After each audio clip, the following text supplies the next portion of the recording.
சிலர் கொஞ்சம் வறுமை வந்தாலும் வாடிவிடுவார்கள். ஆனால் சிரமப்பட்டு சிகரத்தை தொட்ட கங்கை அமரன் சகோதரர்களை பற்றி கேட்கலாம். சாப்பாட்டுக்கே இல்லாம அழைச்சிருக்கோம் 4 பேரும். யாரு? பாரதிராஜானா, எங்க அண்ணன் பாஸ்கர், ராஜானா, நான் 4 பேரும் ஓசியா ஒருத்தவங்க வீடு கொடுத்தாங்க. அதில் தங்கியிருந்தோம். சாப்பாடே கிடையாது. ஒரு வாரம் சாப்பிடாம இருப்போம். பாரதிராஜானா வந்து பயணியர் மெட்ராஸ்ல ஒரு ஆட்டோமொபைல் ஷாப்ல வேலை பார்க்குறாரு. அவருக்கு 200 300 சம்பளம். அவர் என்ன பண்ணாரு, டெய்லி வந்து ஏதாவது 1 ரூபா 2 ரூபா கொண்டு வந்து கையில் கொடுப்பாரு. எங்களுக்காகவே கடவுள் என்ன பண்ணாரு, மாடர்ன் பிரெட்னு ஒன்று அறிமுகப்படுத்துறாரு. 90 காசு, பாக்கி 10 காசுக்கு நாட்டு சக்கரை வாங்கிடுவான்.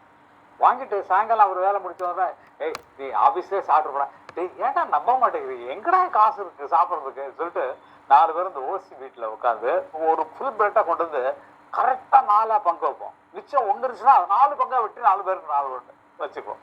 வச்சுட்டு அதுக்கு நாட்டு சக்கரை தொட்டு சாப்பிட்டு தண்ணி குடிச்சு படுத்துக்கிறது. காலையில் வந்து ஆளுக்கு 2 இட்லி தான் அலவுடு. ஒரு நாளைக்கு ஃபுல்லாக சாப்பிட்றதுல வந்து சாதத்தை பார்த்தா நாளாகும். 2 இட்லி. அந்த கிருஷ்ண பவன் இது வடபழனி கோயிலுக்கு நேராக ஏற்ற மாதிரி ரோட்டில் இருக்கும். அங்கே ஹோட்டலில் போய் உட்காருவோம். உட்காந்தோன்னா நம்ம காசுலாம் காட்டிக்கூடாது. காட்டுற 2 இட்லி கம்மியாக தானே வேலை தானே. அப்போ இல்லை போயிட்டு உட்காந்து கையில் உள்ளே விட்டு தண்ணி கொடுத்தப்பான். ஐயோ இதே அது வந்து கையெல்லாம் உள்ளே விட்டு தண்ணியை கொண்டு வச்சுருக்கேன் எதிர்ப்பேன் சொன்னா. அதுக்கப்புறம் வேற தண்ணி கொண்டு வரணும். அவன் என்ன பண்ணானோ கையை கழுவிட தண்ணிலாம் ஊற்றுறானோ தெரியல.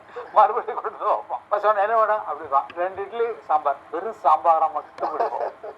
வெறும் சாம்பார் மட்டும் குடிக்கிறது. 2 இட்லி அப்படியே இருக்கும். இது வந்து மறுபடியும் கொண்டு சார் அதான் சார் வாங்க சாம்பார் கொடுக்குறேன்.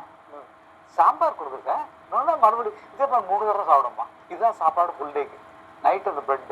சிலருக்கு திறமை இருந்தும் உழைக்க மாட்டார்கள். மனதிலும் உடம்பிலும் தெம்பிருக்கும் வரை உழைத்து கொண்டே இருக்க வேண்டும்.